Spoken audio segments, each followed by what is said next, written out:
Փառքնեժդեհին։ Մինչ Պուտինը իր հերթական ներողություններն է խնդրում Իլհամից, Պուտինի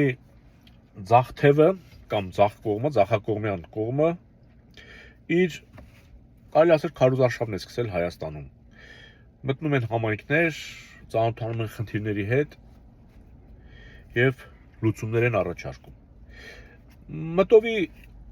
ես հիշեցի 17 թիվը, երբ Ռոբերտի կամ Սերժիկի փող բաժանողները յուրաքանչյուրն իրենց համայնքում հավաքագրում էին մարդկանց հանդիպում կազմակերպելու համար եւ հիմնական կորիզը այդ մարդկանց հավաքվողների լինում էին այն թոշակառուները, որոնք իրենց առօրյայի մեծ մասը անց են կացում գյուղամիջում եւ սպասում են առիթի, որ մի զույգ օղի կամ մի բրտուճ հաց հետը մի փոքրիկ սեղան սարքվի, որ իրենց գլուխները տաքացնեն եւ այդ օրը անցնի իրենց համար թեթև։ Նման մասսա է հիմնականում հավաքվում նման այցերի դեպքում, ինչը հերթական անգամ ես տեսանյութում նկատեցի, ճանաչելով մարդկանց, հասկացա, որ ռոբատաշիր նոր ձևակերպում է սա արդեն, ռոբասերժից անցել եմ ռոբատաշիր արտահայտությանը, այդ թևը սկսել է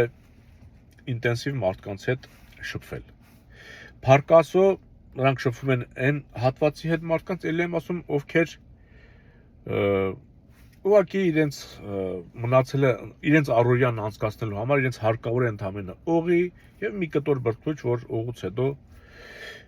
կծեն, կուլ տան։ Այս մարդկանց այնպես են համոզում, որ իրենք որեգան ամեն ինչ առողջացնելու են։ Բայց մենք բոլորս գիտենք, որ պուտինականները ընդհանրապես իրենք արդեն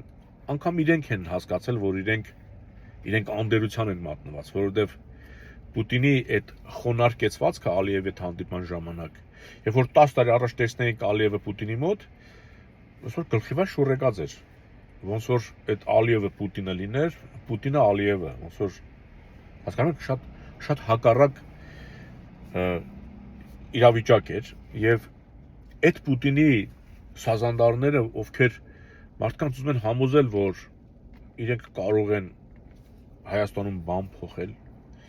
ես ուզում եմ ժողովրդին հիշեցնել, որ մենք Ռուսաստանի հետ 300 տարի ճանապարհ ենք անցնում եւ մեր քանակը մենք մի քանի անգամ ենք ցեղասպանության ենթարկվել, մեր քանակը գնալով պակասել է։ Մարդկային ռեսուրսը հայրենիքի տարածքների մասին էլ չասեմ։ Եվ բավական է Ռաֆուն, թեկուզ Խրիմյան հայրիկի հետ կապվածները, իր դիմադրությունը ցարի օրոք, Նժդեի դիմադրությունը բոլշևիկների օրոք, դա պետք է մեզ դաս լինի, որ որքան հեռու Ռուսից, այնքան հեռու կլինես դու նաև Թուրքից, ապահով կլինես Թուրքից։ Նորից եմ կրկնում, Իլհամը այսօր իրեն դրել էր Պուտինի տեղը, իսկ Պուտինը դարձել էր Իլհամ։ Եվ այդ Պուտինի սազանդարը քեզ համար ոչինչ չի կարող անել։ Պուտինի խապկանքը հերթական անգամ գործի է դրվել։ Եվ չնմանվեք այն հավին, ում տերը ցանկանում է որսալ, բռնել, հա, կուտ է գցում, հավը գալիս է մոտենում է եւ ուզում ես բռնես։ Եթե չի հաջողվում հավը փախնում է, դու նորից կուտ ես գցում, այդ հավը մոռանում է։ Վարքյաններ առաջ, որ դու փորձում ես իրեն ոչնչացնել, բռնես տանես, որ մորթես, ասենք սուպ սարքես, հա, ապուր։ Ինքը նորից կուտը գցում ես, գալիս է քո մոտ։ Չնմանվեք այդ հավին եւ առհասարակ դուք պետք է հասկանաք, որ Տաշիր Սամոնները, Ռոբերտները դրանք բոլորը եւ Նիկոլը Պուտինի խամաճիկներն են եւ այս մարդիկ իրար դեմ ոչինչ չունեն, ոչ Նիկոլը Ռոբերտի դեմ ունի, ոչ Նիկոլը Տաշիր Սամոյի դեմ ունի, ոչ Տաշիր Սամոն, նրանց հարաբերությունները կարգավորվում է Պուտինի միջնորդությամբ։ Ու եթե Պուտինը չկամենար, որ Տաշիր Սամոն հայտնվեր Նիկոլի զնդանում կամ Թաթար Ռուբոն Ալիևի զնդանում, հավատացեք, նրանք չէին հայտնվի։ Սա բացառապես Պուտինի կամքով տեղի ունեցող գործընթացներ են, հերոսացնում են, ուժեղացնում են, բայց քանի որ Պուտինի վիճակը սարսափելի ծանր է, նա նույնիսկ արդեն կախված է փոքր Ադրբեջանից, հավատացեք, ոչ մի պուտինական ձեր համար, որից է լավ բան չի կարող անել, ցանկության դեպքում էլ չի կարող անել։ Ես մի օրինակ բերեմ ծտերի հետ կապված, ծիտը որ բուն է դնում, բուն, ինքը սկզբից այդ բնի անվտանգության հարցերն է լուծում, տեղը ընտրելիս, դիրքը ընտրելիս, շատ կարևոր է անվտանգությունը, հիշեք, առաջնայինը անվտանգությունն է, որը մեզ չեն երաշխավորում ռուսները, նրանք անգամ 20 թվի պատերազմի ժամանակ մեր ձեռքերը կապել էին, հիշենք Դավիթ Տոնոյանն ասաց, որ ռուսները արգելում էին թուրքական F-16-երը խոցենք, որոնք ադրբեջանական ԱԹՍ-ներին կառավարում էին, ովքեր մեր գլխին ինչ ասես չբերեցին։ Ուրեմն երբ որ գալիս է ռոբոտաշիր կազմակերպության ինչ-որ մեկը եւ խոստանում է ասֆալտապատել, վերանորոգել, կառուցապատել, ձեր հառաջի հարցը պետք է լինի անվտանգությունը ոնց է ապահովելու։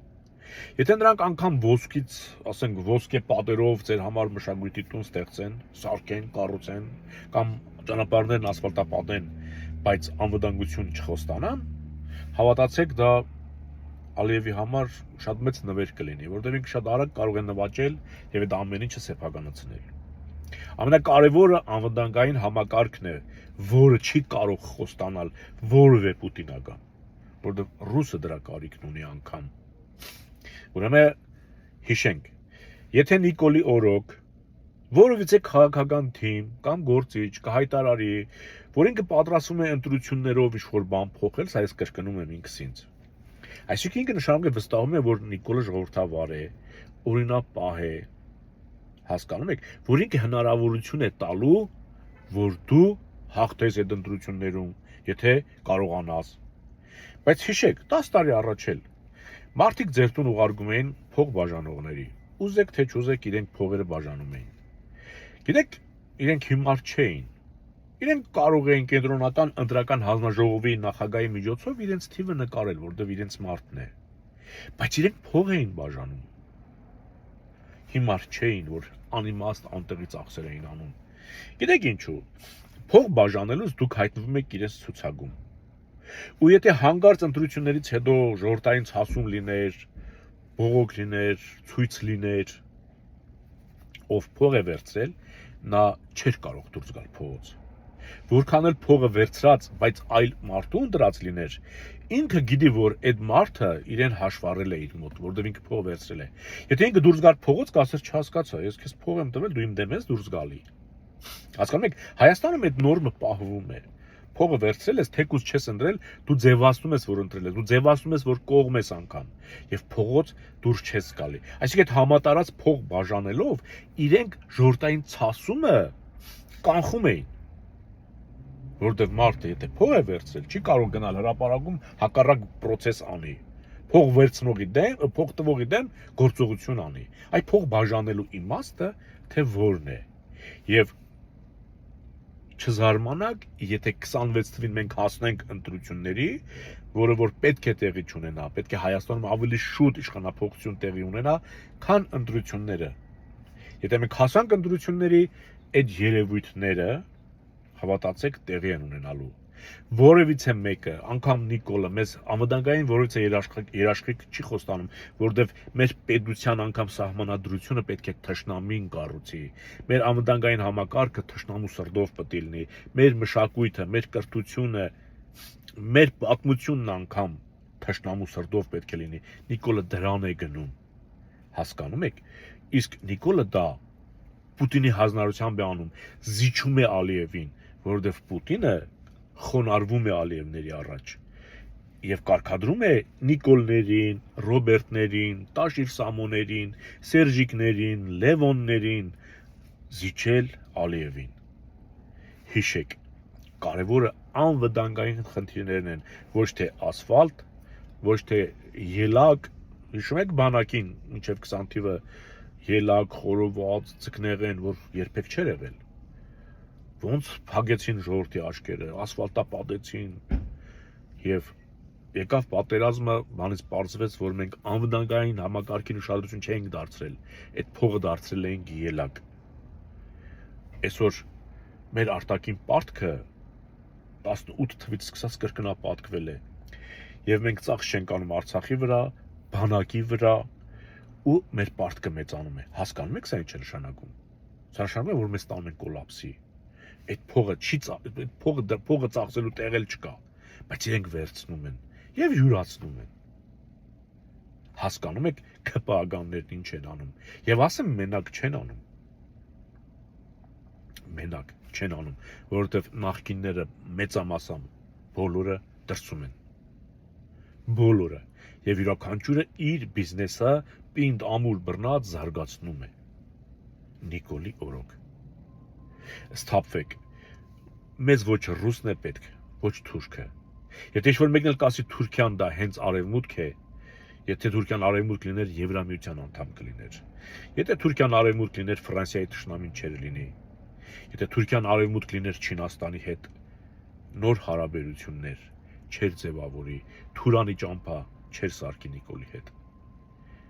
Ընդմիշտ հիշեք, մեր անվտանգային համակարգը պետք է կառուցենք թուրքերի եւ ռուսների թշնամիների հետ։ Իսկ նրանք թշնամիներ շատ ունեն։ Ուղղակի մենք պետք է թշնամիների դուռը թակենք, ասենք, բարև ձեզ, մեզ ընդունեք ձեր ակումբ։ Իսկ մենք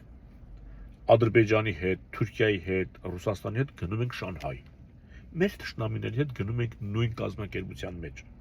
որ մեզ ավելի հեշտ, այսինքն փակ ամանի մեջ հոշոտեն, ոչ մեկ չտեսնի, ինչպես հապկում։ Հասկանում եք։ Սթափ եղեք, ոչ Տաշիր, ոչ Ռոբերտ, ոչ Սերժիկ, ոչ Նիկոլ, ոչ Լևոն, հերու ռուս-թուրքական օկուպանտներից եւ նրանց խամաճիկներից։ Խոյեմ եղեք։